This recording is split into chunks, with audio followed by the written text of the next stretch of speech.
Sejam bem-vindos para mais um podcast do Quanta Conversa.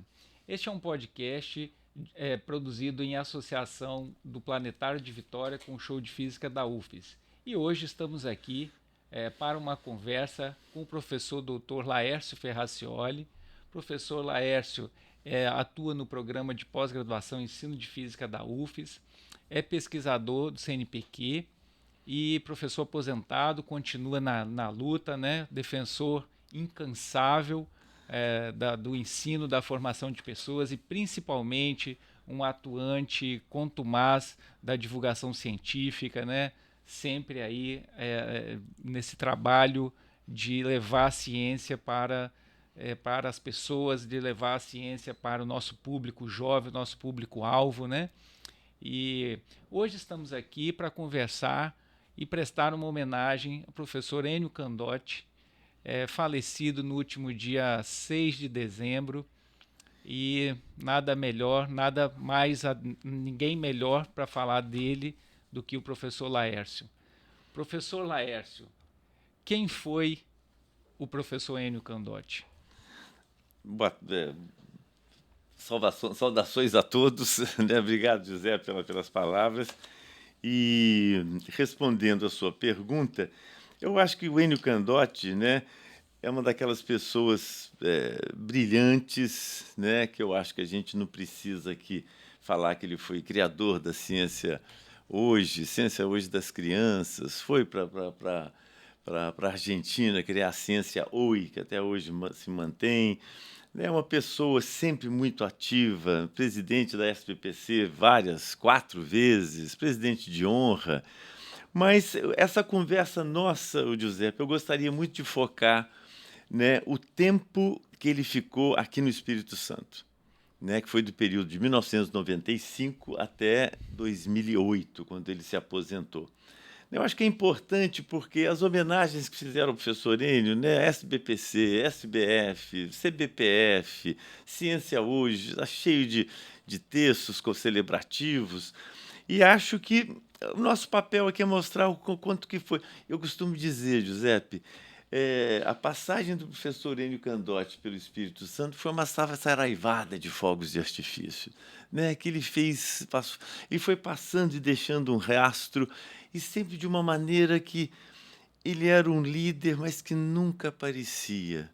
É aquela pessoa que estava por trás de tudo e não tinha preocupação, não tinha uma vaidade nenhuma, e seguia, e a gente seguia atrás dele, né, fazendo as coisas, as pautas que ele dava, porque eram ideias muito, muito, muito significativas e de uma ressonância com o trabalho da gente e com a sociedade de maneira geral, né? Então, acho que o foco nosso aqui vai ser esse período, né? Basicamente isso. Dando essa continuidade, então, vamos lá, né? O Enio ficou aqui desde 95 a 2008. Como é que essa história começa, Giuseppe? Em 1994, nós realizamos aqui na UFES uma reunião, acho que foi a 34ª reunião anual da SBPC. Foi uma coisa linda. Foi uma das primeiras edições da SBPC Jovem, né, que tinha feiras de ciência, né? E aí o que aconteceu? Eu lembro que eu estava andando pelo campus, feito tudo muito louco, a gente quando está na organização, é muita coisa, e lá no ginásio coberto da Educação Física, eu cruzei com o Álvaro Abreu, que era professor da UFES. Na época, ele falou assim: você conhece Enio Candotti? Eu falei: claro, óbvio. Ele falou: então vai lá no Hotel Porto do Sol, né, que o Enio está querendo vir para cá.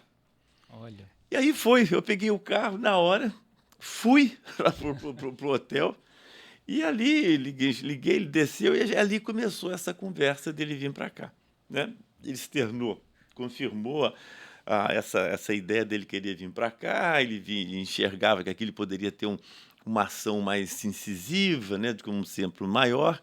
E assim foi ao longo de todo 1990, segundo semestre de 1994, a gente foi nessa batalha, né? Era uma batalha que virava, estava virando o governo, né? Tinha eleições nessa época e que logo em 1995 entrou o governo de Vitor Buarque, que deu total apoio nessa transferência.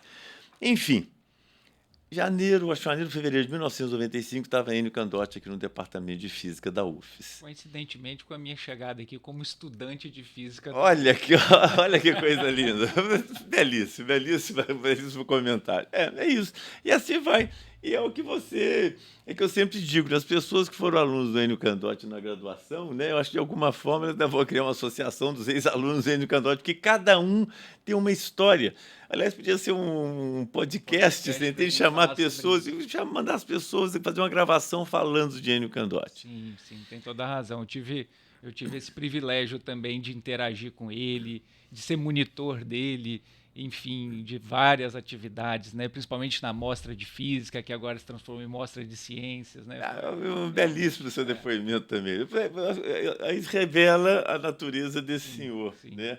Da amplitude dele. Mas eu vou fazer alguns comentários aqui, porque são coisas que somem, desaparecem na história e que acho que é importante.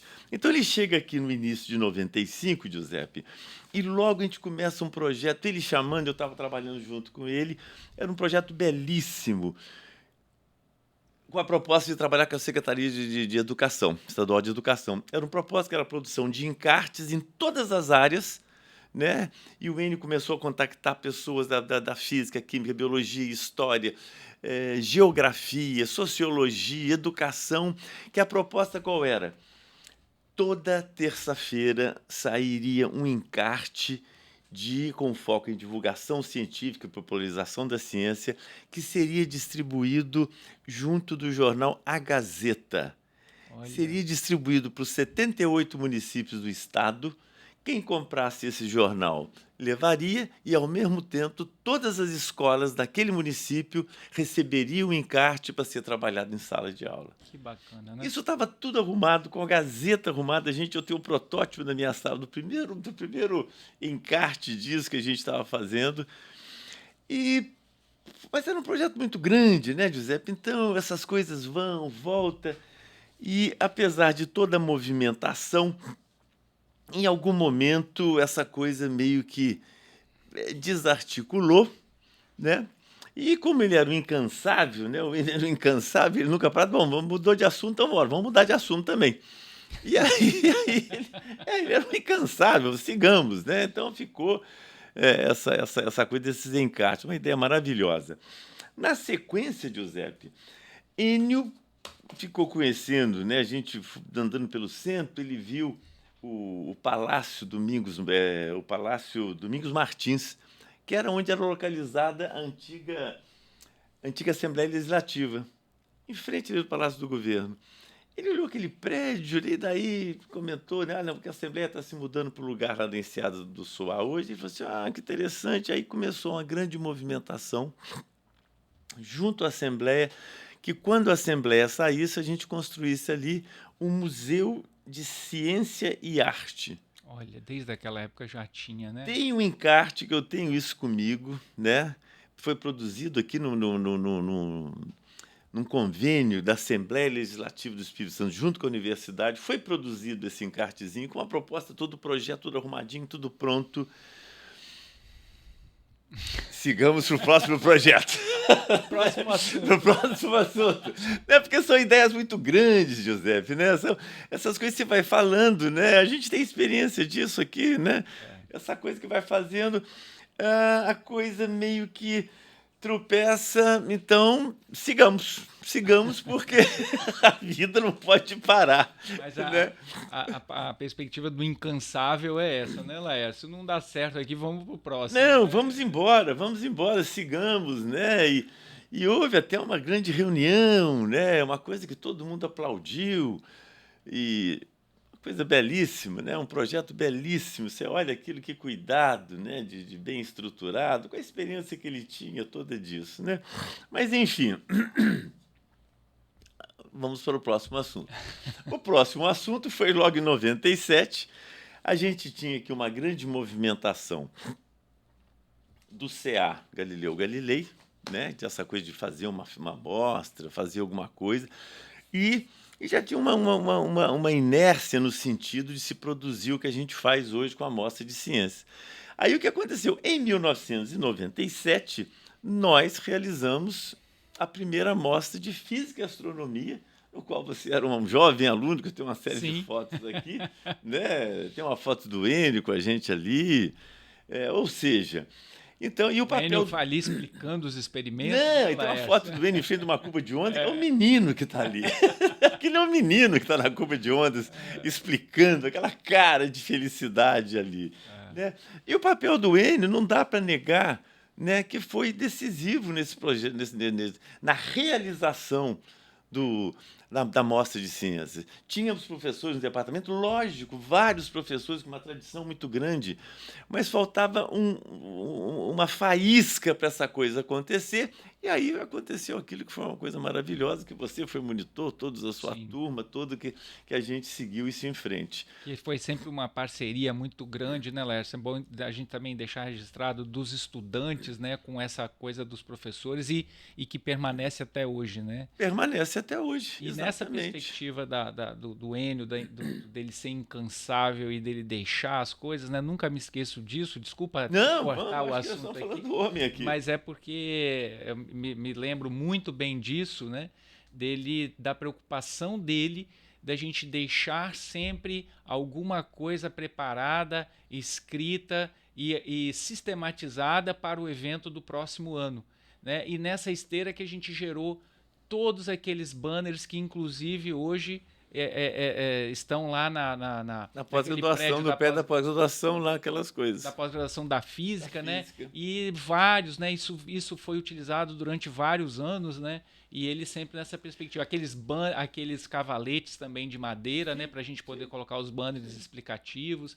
Isso vem da época dele. Foi ele que sempre deu essa pauta da gente montar e deixar essa coisa para o evento do próximo ano. Belíssimo esse seu comentário, Zé. Belíssimo, porque você entende, não estamos aqui desmerecendo ninguém do departamento, mas o procedimento, você entende, Os né, de se ensinamentos, fazer, os né? ensinamentos, né? Sim.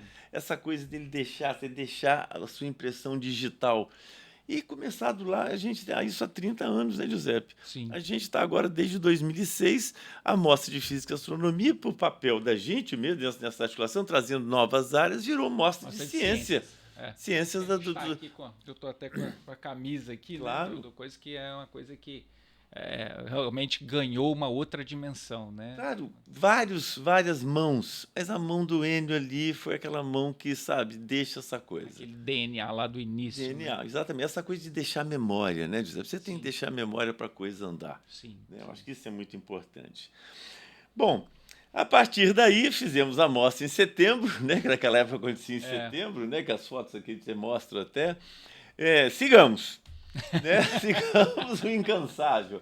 Aí, Enio, no começo do ano de 88, 98, passando para 98, foi 97 a primeira mostra, na virada do ano, na sequência, o Enio arranja um projeto chamado Projeto Nordeste CAPES. A gente ainda não tinha a Fundação de Amparo à Pesquisa do Espírito Santo, a FAPES, que ela só foi criada em 2002. Sim, sim. Mas isso não importava para o Enio. Tinha uma secretaria no governo de... Quem que era o governo Paulinho? Não sei quem, do Paulo Artung, não sei.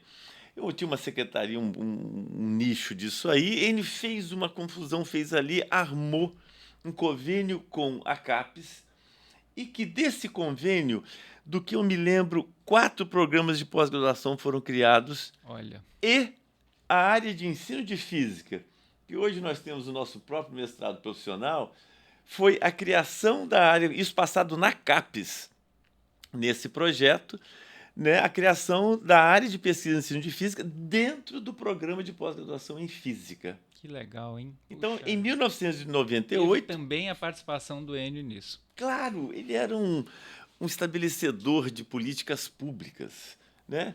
E isso aí é muito interessante. Naquela época, a gente ficou por 12 anos dentro da pós-graduação de física, né? Com a criação da área de ensino. o conselho, o grupo avaliador sugere que seja encerrada essa área para a gente ter a área própria nossa, que aí quando a gente criou em 2011, Nosso na próprio programa sequência. de Então, pós-graduação. a área de ensino dentro da pós-graduação foi de 1998 a 2010, quando foi defendida a última dissertação de mestrado e a tese de mestrado. Eu faço parte dessa história também. Claro, você e grande parte das pessoas Sim. que estão no programa de pós-graduação em ensino de física. Sim, sim. Né? Então é importante deixar esses registros, né, das articulações que esse senhor fazia e da importância. Né? A gente segue hoje. Você vê a quantidade de coisas que foram criadas, né, que foram articuladas por ele, que estão até hoje, né? Que são perenes, né? São perenes, coisas que continuam, coisas que continuam. É. Então, esse convênio CAPES, Projeto Nordeste, CAPES, e era a secretaria lá do governo, aquilo foi cavado, né? Esse laboratório, o Modelab, Sim. foi construído com recurso desse projeto. Olha só. Né? Que a gente tem as fotos da construção disso aqui com recurso disso aqui. E isso aqui está perene, vamos embora e sigamos em frente. Né? Então, acho que é importantíssimo essa rota do Enio, né? Do Enio, que é muito importante. E aí sigamos, né? Novamente, né? O incansável. Nós estamos em 98, né? Tem toda essa coisa. E aí, em 99, o Enio ganha o Prêmio Kalinga. Eu lembro disso. De divulgação científica. O Prêmio Kalinga é um prêmio criado pela Fundação Kalinga Trust, né? Kalinga Foundation Trust. E o primeiro prêmio é de 1951, que ela foi criada. Aí você olha o espectro de quem ganhou o prêmio Kalinga. O primeiro, quem foi? Foi o nosso querido amigo De Broglie. O primeiro que levou esse prêmio. Aí vem na sequência, né, o George Gamow, né, que é o precursor do Big Bang, foi outro que veio. Na sequência, teve Bertrand Russell, que é o filósofo inglês. Né? Depois, na sequência, lá em 69, teve Arthur Clarke, e aí vem. Você entende? Então, o Enio, e teve também outro brasileiro, e teve alguns brasileiros, mas o primeiro brasileiro a ganhar foi o Zé Reis. Sim. Né, que também ele levou esse prêmio. Então, a importância, né, não é devido à vitória que ele está aqui no Espírito Santo, mas de toda a vida que ele já vinha, ou seja, o prêmio naturalmente cai. E aí ele foi para a Índia para receber, criou uma associação internacional, da qual ele foi diretor ou vice-diretor, não sei, e a coisa continua. Sempre nessa rota, sempre seguindo o caminho. Né? Bom, então, de 99, vamos seguindo. Eu vou resgatar um pouco, porque a gente vai chegar nesse ponto que eu quero aqui, né, dessas anotações. Se a gente voltar lá, logo em 96, ele chegou em 95, um ano depois, não sei se você vai lembrar, a CAPES teve um projeto de formação de professores chamado Prociências. Sim, lembro. Você deve lembrar disso. Lembro disso. E o Enio foi o cara que trabalhou isso. Então, ele trabalhou no Prociências todo ano. Então, além de todas aquelas coisas, ele trabalhou nisso de captar recursos de 96 até 2001. Todo ano ele estruturava o Prociência. Eu trabalhei com ele quase todos os Prociências, né, a partir daqui do laboratório. Uma experiência belíssima, né, que é essa coisa que a gente faz hoje no mestrado profissional. É o chão de sala, né, Giuseppe? É o chão de sala. E a preocupação dele na formação das pessoas, né? Não só na divulgação científica, né? Sempre essa preocupação com o professor em sala de aula. Né? Então, eu tive a oportunidade de trabalhar com ele também. E é a tônica do nosso programa de pós-graduação hoje, né, Laércio? Claro, porque os mestrados são os mestrados profissionais, é o chão de sala nosso. Então, ele sempre nessa rota, né, de trabalhar, né, os Prociências todo ano, né, por 5 anos seguidos. E aí, em 2001, né, ele faz um Prociências aqui em Vitória e um em Cachoeiro. Eu tive a oportunidade de trabalhar nos dois Prociências. Por que eu estou chamando Cachoeiro? Isso em 2001. Cachoeiro de Itapemirim. De Itapemirim, Cachoeiro de Itapemirim, no sul do estado do Espírito Santo. Sim. Né? E a famosa capital secreta do mundo, né? O Enio chegou lá, e aí o Enio, aquele olhar dele, né? Ter um colégio era o colégio estadual, né, Bernardino Monteiro, um prédio belíssimo no centro da cidade, todo caído, todo caindo aos pedaços. O Enio olha aquilo e fala que aquele zoinho dele, né, levantando, e na sequência da volta de umas viagens que a gente fez, ele falou assim: vou montar um centro de ciência. Ele, era o nome que chamava Centro de Arte Centro de Ciência, Arte e Tecnologia, Cinearte, que ele chamava Olha aquilo. só, que nome. Joãozinho do Curió, né, José? Tanto que eu sempre falo. Em 2002, o Centro de Ciências foi criado. Ele reformou o prédio e botou o Centro de Ciências, que a gente chegou a fazer atividades dentro de Cinearte. Um prédio belíssimo, de uma arquitetura de 1912, se eu não me engano, da criação daquilo. Aí, novamente, né, o Centro de Ciências, né, o Cinearte, foi indo. Aí entrou um prefeito que eu não me lembro, fechou o Centro de Ciências e, pelo prédio era muito bonito, trouxe a prefeitura para dentro ali. Entende? E aí o Centro de Ciências fica meio que perdido, né? A gente tentando ver o que fazia com aquilo, e coincidentemente, hoje, entrei na internet para pegar informações sobre isso. O que eu ouço? Que foi criado, foi recriado agora, esses dias, numa notícia do dia 5, né? Foi recriado o centro, como é que ele mudou de nome, né? Mudou de nome agora ele virou Centro de Ciências e Tecnologia, alguma coisa assim, foi recriado num outro lugar, né? Ótimo, Tudo bem. DNA do Tá Enio. continuando ali. Né? Só para resgatar quem retomou isso aí, lembre-se que isso aí é do Enio, né? DNA do Enio, porque senão, né, a informação se perde. Isso é muito importante, você deixar claro quem participou disso, dessa retomada dessa ideia da criação e tudo mais. Sim. Né? Então é isso. Então ele criou isso aí no Colégio Bernardino Monteiro em 2002. Aí, ô Giuseppe, né, a velocidade do Enio em relação ao Estado, não que ela reduz um pouco, porque o Enio Candotti, ele é eleito presidente da SBPC para o período de 2003 a 2005. E que depois era a terceira presidência que ele exercia, porque as duas primeiras foram uma de 89 a 91 e de 91 a 93, que ele foi presidente 2 vezes seguidas. Aí depois de um tempo ele retorna para... Ele retorna. E uma leitura que eu faço dessa retomada, Giuseppe, é uma coisa muito importante, pelo seguinte: historicamente, né, a SBPC foi criada em 1937, por aí.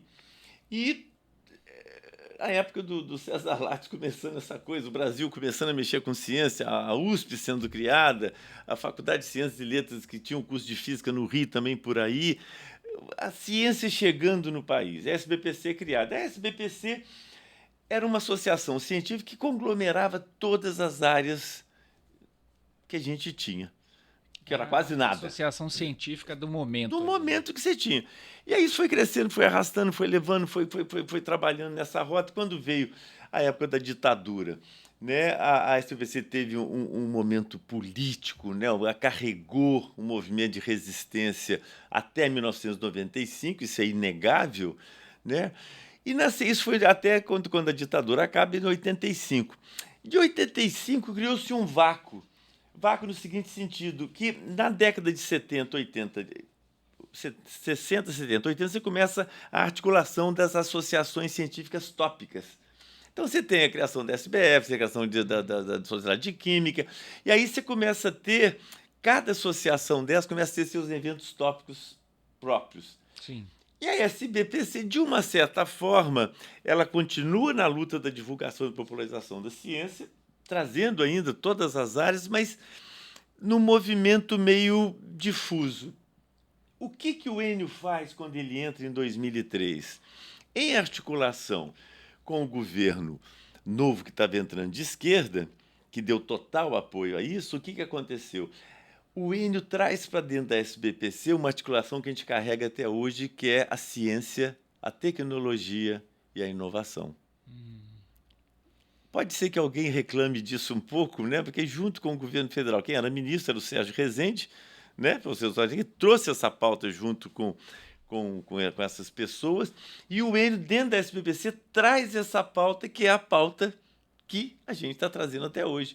Sim. A gente foi realizado a primeira e a segunda conferências de ciência e tecnologia, que agora a terceira vai acontecer agora em julho de 24, que se teve em Brasília, né? E já retomando a questão da ciência e tecnologia, e não só a academia, né? A indústria, todos os setores, a sociedade de maneira geral, para a gente trazer a conscientização, a sensibilização das pessoas quanto a essa temática. Então, isso é muito importante, né? Deixar claro que, nesse olhar, o Enio, com esse momento histórico, tira proveito disso, e a SBPC retoma o seu lugar de importância nesse cenário no Brasil. Como que é a importância da visão, né, Laércio? Da pessoa que enxerga lá na frente e que consegue fazer leitura, estabelecer a pauta, né? E essa coisa ganha vida de novo, né? E segue, né? Eu sempre digo, né? O Enio era um estabelecedor de políticas públicas, diretrizes, sempre lançando ideias. A princípio, as pessoas, mas pô, o que é isso? Você via que fazia sentido. Uhum. E o Enio tinha uma capacidade incrível de agregar pessoas. Sim. Uma pessoa muito dura, né? Você vai ver muita gente reclama do Enio, vai reclamar do Enio. Mas nesse mundo, José, se você não é uma pessoa dura, não no sentido de ser agressivo, que o Enio nunca foi. Sim. Nunca foi.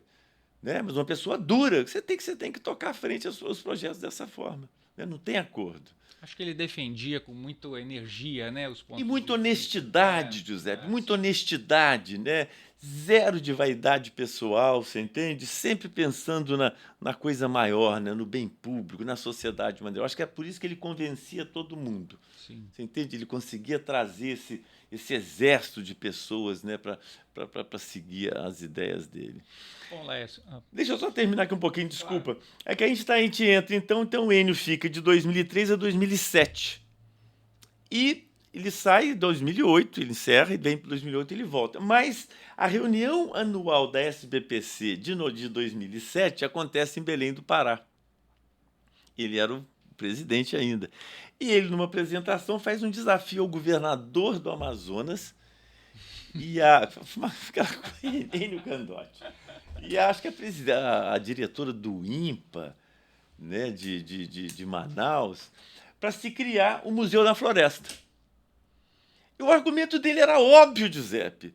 Era óbvio, porque ele falava assim, eu morei na Inglaterra, eu visitei o Kew Gardens várias vezes. No Kew Gardens, você vai na Nova Zelândia, se você vai no Museu de História Natural de Nova York, o Museu de Washington, me falhou o nome. Você tem uma floresta tropical sendo mantida a um custo de energia louco, que você consegue manter a temperatura. Lá fora você está a 0 grau, ali dentro você tem um clima tropical, a um custo.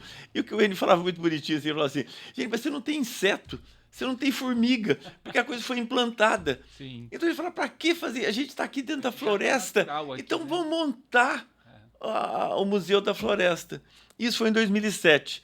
Em 2008 ele volta para o departamento de física e a partir daí ele recebe um convite do governador do Amazonas e aí em 2008 ele se aposenta e vai para Manaus e em 2009 cria o MUSA, que é o Museu da Amazônia.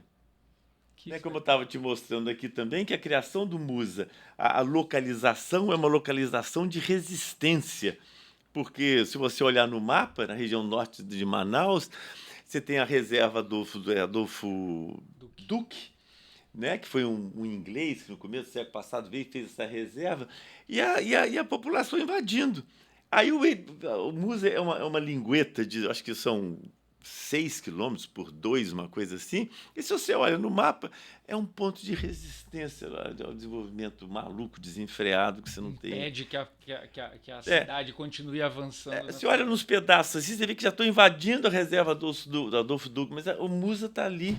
Porque se você olhar no Google Maps, hoje você tem lá as trilhas que, de alguma certa forma, o Enio e toda a equipe dele traçou, já está no Google Maps, essa coisa. né? Então, ou seja, né, José, a gente está falando aí de uma pessoa muito interessante, né, que eu acho que merece, né, a gente falar bastante dele nessas coisas, né? Que personalidade, né, Laércio? Quantos feitos, né? Quantas ideias e quantas pessoas foram seguidores dele, né? Então, nós também somos exemplos Claro, disso, né? claro, Principalmente claro, porque claro. tem o DNA dele em várias coisas do que nós temos e fazemos aqui na UFES, Sim, né? sim, Então, isso eu acho que é um claro. aspecto, né, que a gente localmente precisa deixar registrado, né? E Laércio, só para a gente também fazer uma reflexão sobre isso, é, que importância você acha que o Enio teve para a UFES, né? Assim, para essa passagem que ele teve aqui no Espírito Santo, como é que você vê isso? Ô, Giuseppe, é aquilo que eu falei do começo, né? O Enio foi aquela saraivada de fogos de artifício, né? Ele tinha capacidade de se articular com vários setores, várias pessoas de várias áreas, né? Ele deu um curso, eu esqueci de falar um curso de ciência e arte, logo que ele chegou aqui em associação com ciência de arte, um curso belíssimo que eu tive a oportunidade de participar, um que foi de, acho, de uns 3, 4 meses, foi uma coisa muito bela, né? E sempre pensando nessas coisas. Então, eu acho que quando a gente fala de todo esse que a gente comentou aqui, já te dá um panorama da importância dele, né, para o estado do Espírito Santo, não só para a UFES, né?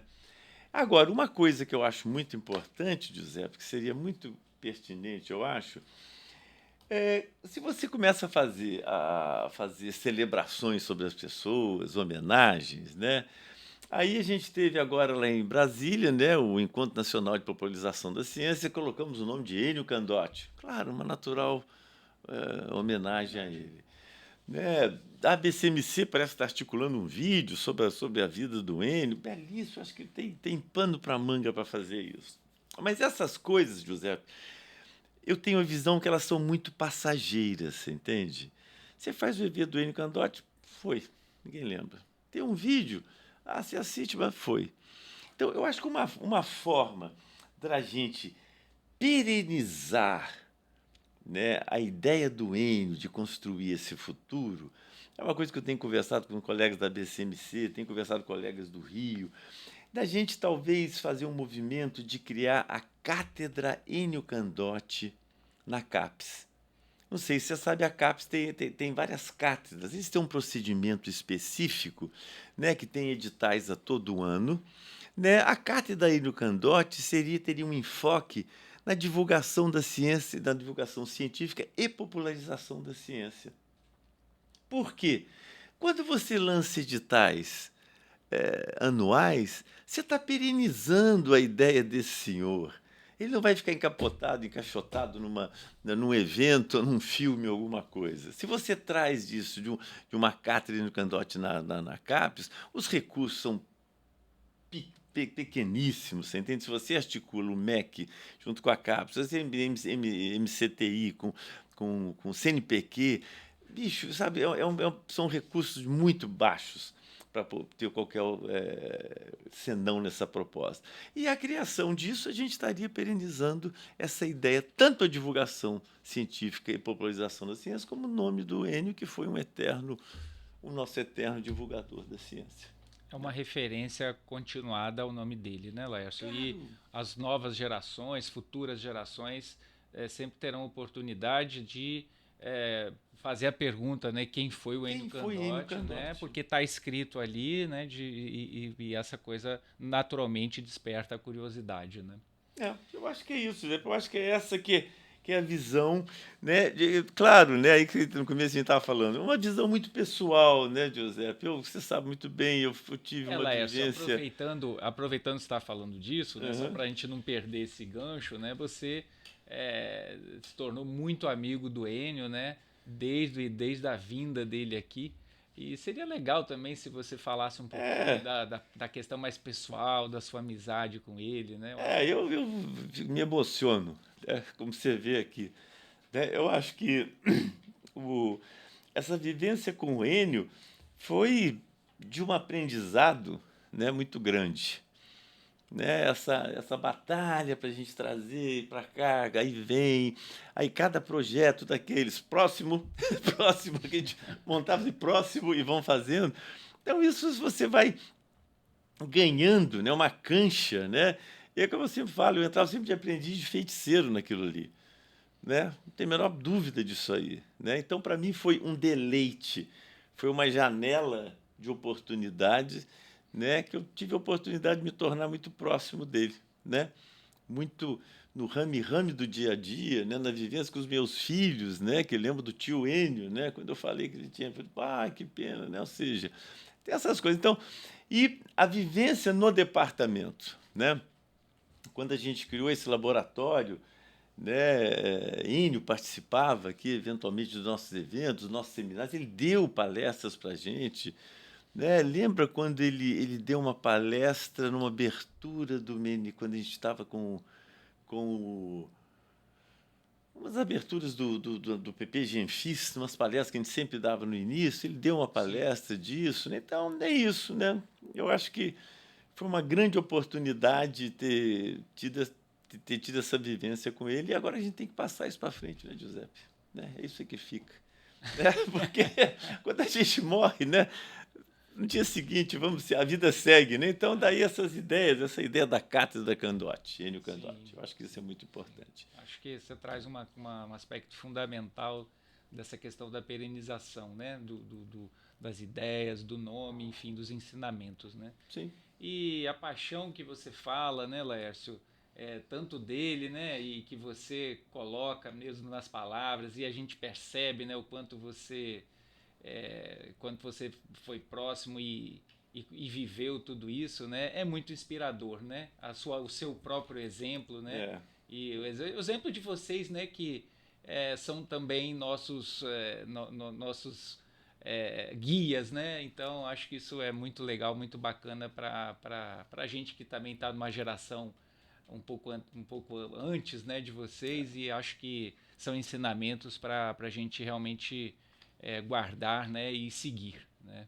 Eu só um comentário final. A última vez que eu fui em Manaus, eu fui numa banca de mestrado. Eu lembro que eu fui lá, fui visitar o Enio, claro, ficamos lá e a gente começou a andar pelo final de tarde, a gente começou a andar pelo museu e subimos a torre, né, que ele criou, a torre de 42 metros, você vê toda a floresta por cima. Giuseppe, ali a gente ficou 1h30 conversando, cara, né? Ele falando das coisas dele, né? Eu colocando as minhas em relação aqui, que fazia.